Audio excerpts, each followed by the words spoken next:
Chapter 6. Dean fell through the doors, trying to stop his legs from wobbling beneath him, and blinked rapidly in the sunlight.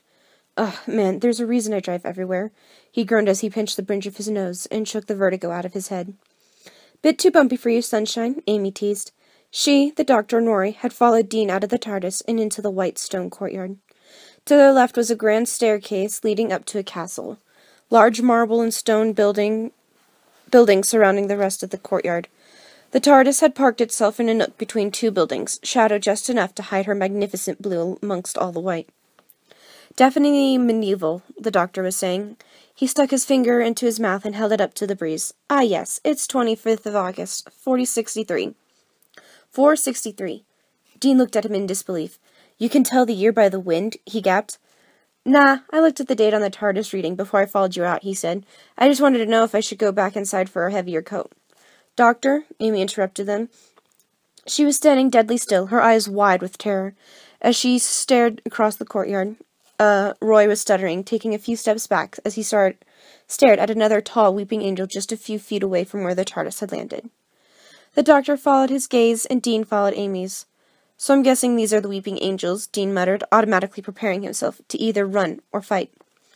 Be very still, the doctor warned. Don't take your eyes off them. Carefully, he walked past Rory and approached the nearest angel, his sonic screwdriver in hand. He flashed the green chip over the length of the statue, looked at its readings, then eyed the statue once more. It's all right, he said after a moment. There's no harm. It's just a statue. Just a statue? How could it be just a statue? Amy still hadn't taken her eyes off of it. Meanwhile, the doctor got closer to the angel and knocked hard on its stone forehead. Just stone. Try blinking if you don't believe me. Amy and Dean both paused unsurely, but then Amy turned away. I believe you, she said. Dean, hoping his luck would hold, turned back to the doctor and nodded in agreement. However, the doctor wasn't paying them any attention. He was too busy expecting the statue. But they look just like them, Rory said, still unsure but ready to believe. Do you think they were modeled after the Weeping Angels somehow? Or the Weeping Angels was modeled after them, the doctor said softly, but then turned to the others and curved his lips into a smile. Before anyone could ask him what he meant, the doors on top of the staircase opened heavily, and Merlin came out into the sunshine, his shoulders lowered in exhaustion, and his eyes averted to the stones beneath him as he rushed down the stairs. When he looked up, Dean immediately locked eyes with him, and he stopped short. There was a pause, and then he turned to the doctor, who was kneeling down next to the statue. Is there something I can help you with? He called out uncertainly. The doctor hopped to his feet and strode over to him. Yes, these statues, he started, his voice now commanding. How long have they been here? These two? Merlin scoffed. A bit over a day, but not for much longer. The king has ordered me to find them a different location. Dean detected a bit of agitation in the man's voice. Good, I think I can help you with that, he heard the doctor say. These statues are imperfect, hardly fit for any king. I need to take them back to my workplace to inspect them further. He reached into his pocket and whipped out a small black leather ID case. He held it up to Merlin's eyes. As you can see, I'm the royally sanctioned city planner. Why haven't I been told about these new pieces? Merlin eyed the psychic paper and looked at the doctor with confused eyes. It's blank, he said, pulling a face and shrugging his shoulder. It's what? The doctor stuttered, turning the psychic paper back on himself. No, it's not. It's... Merlin's eyes fell back on Dean, then moved to Amy and Rory. A small grin formed on his face. You're friends of Sam's, aren't you? Sam? Dean cut in. He put himself between the doctor and Merlin. You know Sam? Where is he? Merlin nodded. He's safe. He's outside the city, he told Dean. I can take you to him if you'd like. Yeah, Dean said, nodding firstly. I'd like. Merlin squinted as he looked over his shoulder at the castle, and he finally set his attention on the statue behind the doctor's back. All right, he said, grinning once more. But first, I could use some help moving these statues. Before he got an answer, he passed Dean and started toward the statue. Dean's mouth fell open as he twisted his body around to look at Merlin. Sam flipped the battered old pages of the leather-bound book eagerly. There wasn't much he could do while waiting for Dean to show up, so the reading material Merlin had given him in the meantime was greatly welcomed. He just hoped Dean didn't take too long. The book was about the information of Camelot and the reigns of its past kings. It was a whole side of history that had become completely lost in the hustle and bustle of modern life, and Sam wondered again if this was all just some crazy dream. Although he expected that, if it were a dream, the food would actually be edible, and he wouldn't have to sleep on the dirt floor. Just as he had turned another delicate page, the splintered wood door of the hut creaked open. Sam's stomach lurched and his eyes shot over to the door, where he saw Merlin enter. His hands were up in mock surrender, having seen the panic on Sam's face. "It's all right," he said, smiling playfully. "Just me." Sam relaxed. "No more Knights of Camelot trying and killing me?" Sam half joked back. "Well, not exactly." Before Sam could pull a confused face, 4 more people ducked through the door of the stone hut. 2 men, a red-headed woman, and Dean! Sam sprung to his feet as his brother rushed to his side. Dean cupped his palm over Sam's shoulder and inspected his face for any visible and invisible wounds, his jaw set with worry. "You all right?" he finally asked. "Yeah, fine," Sam responded. "Good." Dean patted Sam on the shoulder and released him. "Then how about next time you don't let a statue get the jump on you?" Sam rolled his eyes, but he knew Dean meant well. He looked past Dean to the other newcomers. Dean," he said, smiling a little uncomfortably, as the 3 others looked at him. "I was expecting Cass. Who—" "Cass can't come to the phone right now," Dean said, his eyes searching the small hut. "This is the doctor, Amy, and Rory. The doctor's one who found you. He gave me a lift to, Camelot," Sam informed him incredulously. "Camelot?" the doctor repeated, nearly jumping out of his skin. Did he just say Camelot?" Amy asked the doctor, pointing a slender finger at Sam. "I thought that was just a kid story," Rory interjected. "No, just another lost piece of human history," the doctor was beaming. "Camelot, well, that's new." "Yeah, but how did you find me?" Sam asked, turning to Dean. "I mean, how did you get here?" Dean sat down on the side of the table and pointed at the doctor. "Like I said, he gave me a lift," he explained. "He's got this time machine. You gotta see this thing, Sammy. Dude's got Vegas packed in the tool shed." Sam looked at the doctor, who smiled in return, like he didn't believe he even existed. It took a lot to surprise Sam lately, but a time machine? "And then this guy said he knew where to find you," Dean went on, nodding to Merlin, who was busying himself with cleaning the metal plate Sam had eaten off of in a bucket. He looked up interestedly when he heard himself mentioned. "Yeah, this is Merlin," Sam told them, and everyone in the room turned to gawk at him. Amy couldn't contain an excited yelp, and it made Merlin jump uneasily. Sam could tell that Merlin had been listening the entire conversation from the sidelines, and he couldn't imagine any of this information was easy for a man from the 5th century to handle. "Hell, it's hard for me to swallow," Sam thought to himself. He decided to ask Merlin a question he could handle. "How'd you know this was my brother?" Merlin looked back down at the plate and started scrubbing again, even though it was squeaky clean. Sam saw how uncomfortable the man felt under everyone's glances. Why wouldn't he be? Sam thought to himself. He's used to being a servant, not the center of attention. Sam could sympathize with him. "Well, it wasn't hard," Merlin said with a shrug. "I mean, there aren't many people in Camelot dressed like that," he added in a softer tone. "Like they're from the future?" Everyone's eyes turned accusingly on Sam at this.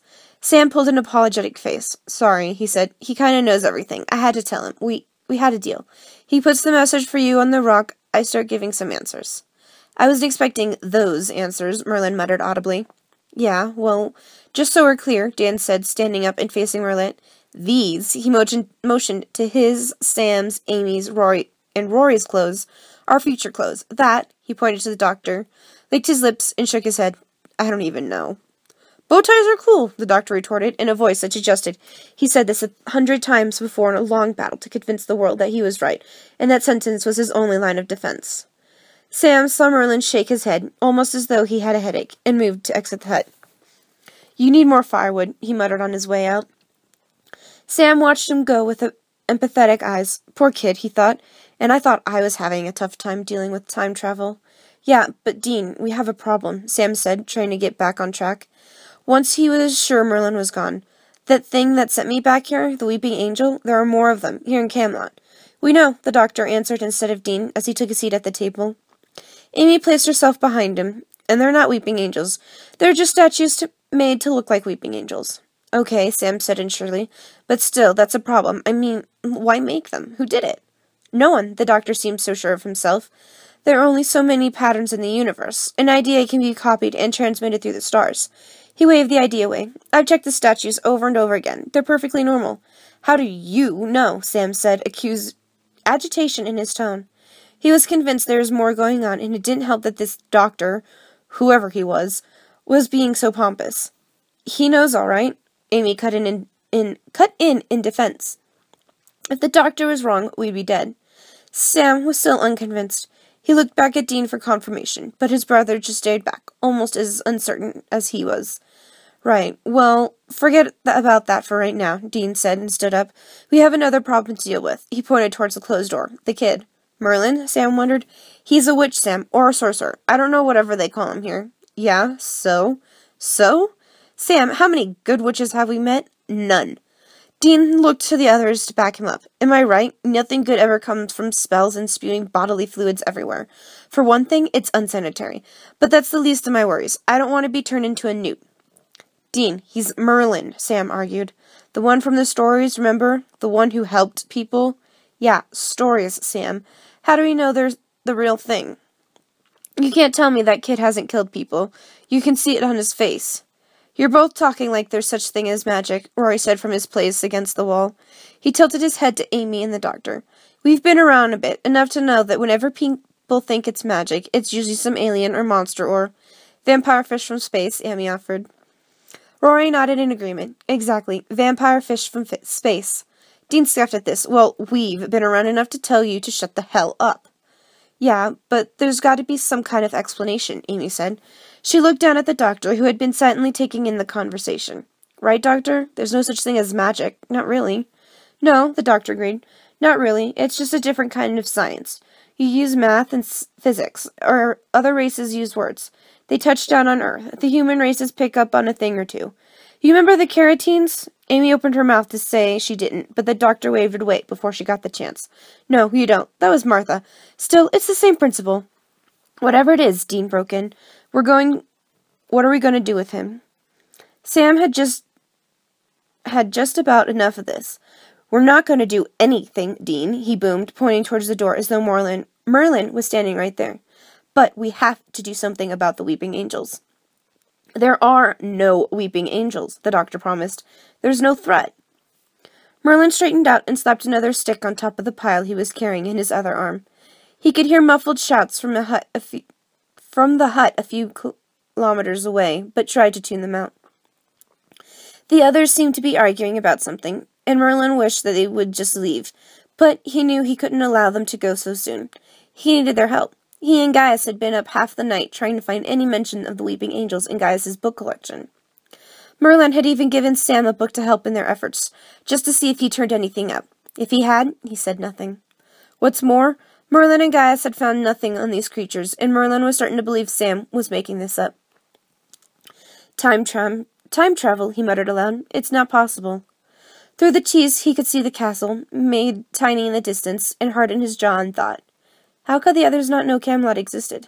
Did that mean everything he was trying to achieve, his destiny, meant nothing after all? A sound of rustling leaves behind him distracted Merlin from his thoughts. He dropped the firewood he had been collecting and spun around to face the noise. Who's there? He called, but heard nothing in return. For a moment all was still, until a great black horse came hurtling through the bush, its rider lolling to the side of the saddle. The horse swerved past Merlin to avoid him, and the rider fell off, landing heavily at Merlin's feet, and the great animal disappeared into the trees, heading towards Camelot. Merlin hurriedly bent down and rolled the rider over on his back. He noticed him as the messenger he sent out to Queen Annis. Quickly, he looked the messenger over, searching for any visible wounds that might account for his state, but found none. The man appeared to be dead. Then suddenly he began to cough, blood flying from his lips, and looked up desperately at Merlin. The maids, he struggled to say. Merlin gaped at him and shaking his head. What maids? The Queen. He broke into another coughing fit. The Queen did not send the statues. The maids. The maids were in the forest. One touched me. Only a touch. They were so fast, and the messenger's eyes rolled to the back of his head. Merlin was in a panic, his eyes wide. What? He tried shaking the man awake. You must warn the king. The man took in another exhale, and Merlin watched him go still. From the bush, Merlin heard another rustle of leaves. He quickly looked up in the direction of the sound, but all he saw was a flash of white, and the forest fell silent again. Merlin burst through the doors of the hut and slid to a halt. He was breathing heavily. The messenger is dead, he told the others quickly, barely stopping to take a breath beforehand. Everyone fell silent, except for Sam, who turned to Merlin with a mix of concern and compassion on his face. In a passing thought, Merlin really wished Sam would stop treating him like a child. Slow down, he told him. What messenger? Merlin didn't slow down. He explained to them what had happened in the forest and what the messenger had told him about the maids that were now in Camelot, and about the statues. Sam took his eyes off Merlin and glared at the doctor. What were you saying? Chapter 7. I got to tell Arthur. There isn't any time. Merlin huffed and turned towards the door again. But Dean grabbed him by the shoulder and spun him back around. Kid, you gotta make time, he demanded. Because trust me, you got no idea what's going on here. Merlin shook Dean's hand off his shoulder. I know better than you do, he argued in a near shout. You didn't even know of Camelot until Sam told you that you were here. Why should I trust you? Whoa, all right, let's just calm down, Sam said politically, placing himself between his brother and Merlin and looking at Merlin square in the eyes. We don't really know any more than you do, okay? We're on an equal playing ground here. Then stop treating me like I'm beneath you. Merlin half expected Sam to tell him that he was beneath him. He was a servant, having to hide the only thing that made him special out of fear of death or exile. Sam was a man from the future who could travel across time and space and spoke in a way that suggested he had it all figured out, even if he really didn't. Merlin was tethered. Sam was free. He wondered if all men from the future were this way. However, to his surprise, Sam nodded understanding. Fair enough, he agreed. I'm sorry, we all are. We're just trying to help. He looked to the others for support, and then back to Merlin. He raised his arms from his sides for a brief second, then asked, What can we do to help? I said we'd figure out what the maids are before we do anything rash, the doctor interjected, and all eyes fell on him. Just a suggestion, a rather good one, though, if I do say so myself. Merlin squared his jaw and reluctantly nodded his agreement. Every instinct was pleading with him to run to Arthur and tell him of the oncoming danger. But he knew the doctor was right. He couldn't risk exposing his knowledge of the maids before he knew exactly what they were and what they were planning. There's some sort of sorceress, Merlin said surely. I know that much, but I've never heard of anything that can slowly kill a man with a single touch. Have you? No, Sam said. But what about, your friend, the one with all the books? Gaius? Merlin offered, and Sam's eyes lit up. Yeah, Gaius. Would he know?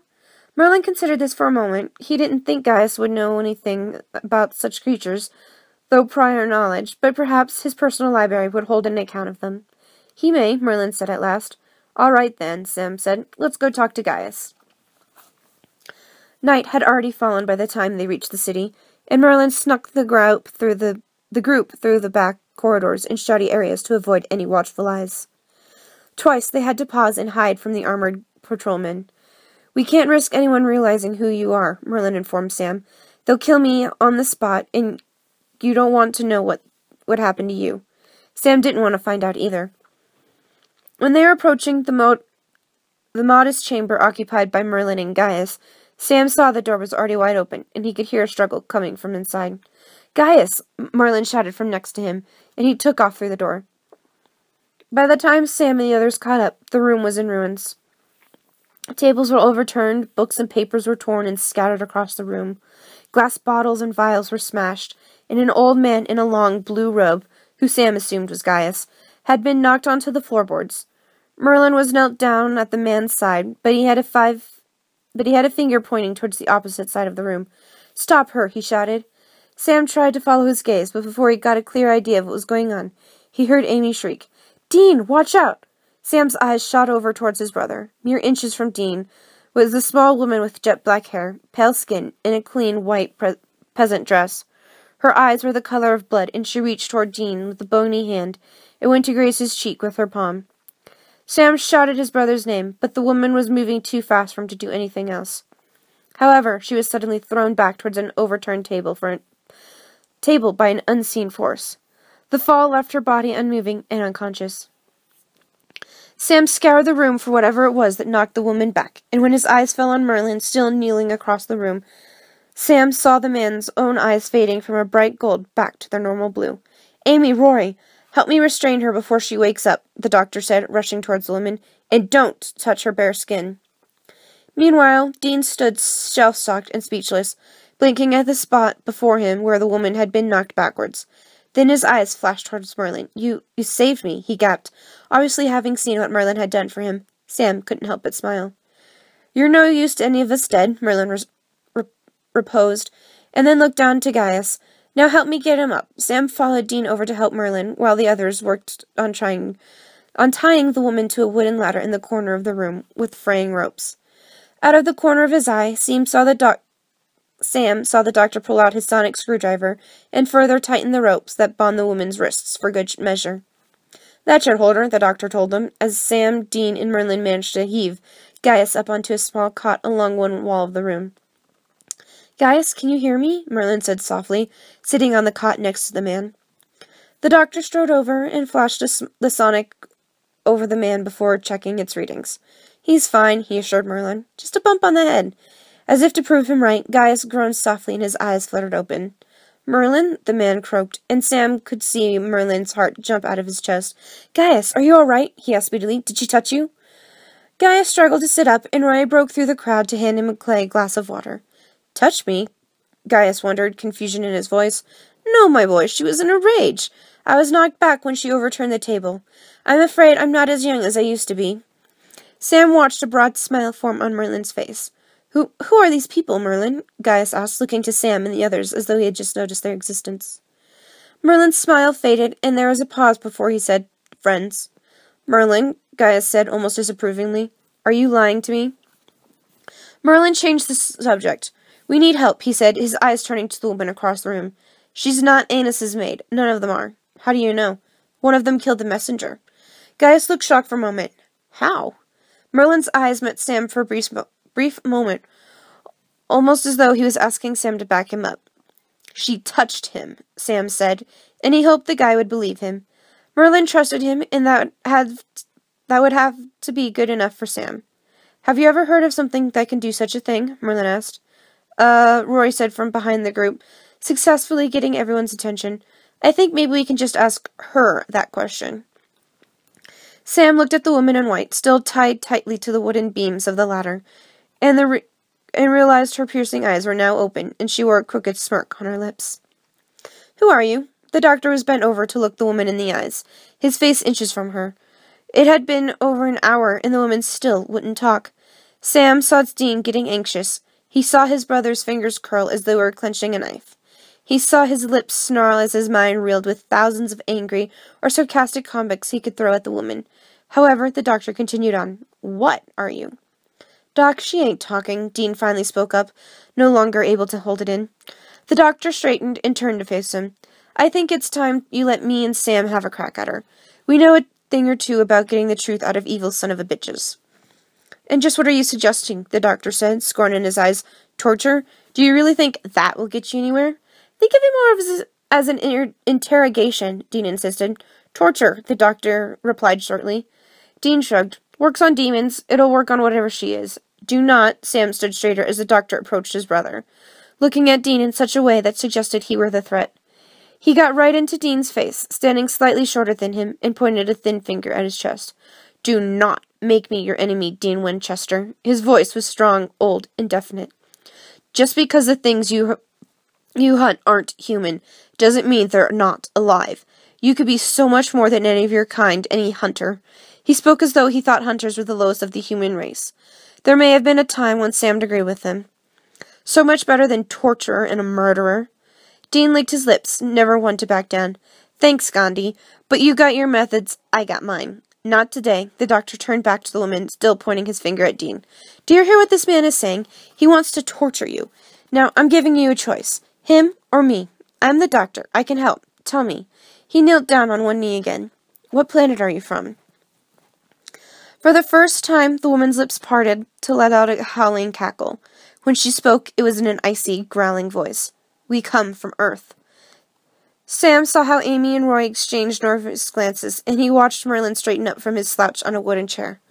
The doctor's expression didn't seem to change. That's not possible, he said slowly. The woman cocked her head to the side. Then you know nothing of what is possible, doctor.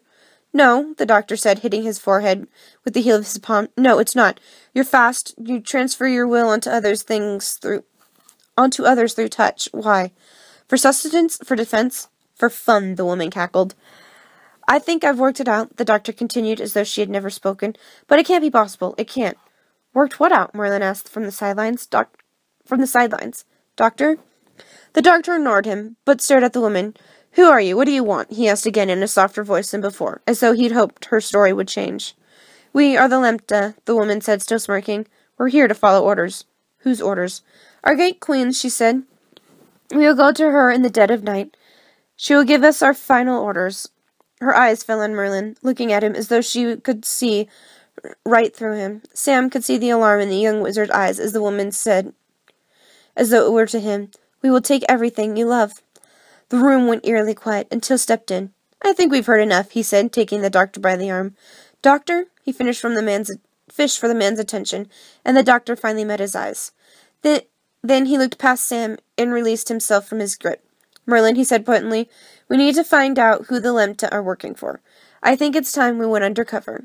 He was smiling now, but Merlin just shook his head in wonder. Do you have the ability to transform someone into something else, just for a bit? We don't want her as a Lempta forever. Isn't that right, Amy? He called to her. Amy looked confusingly as to what he was talking about, and what it had to do with her, but she agreed anyway, a bit unsurely. Yeah. Sam wondered just how much trust she had placed in her doctor.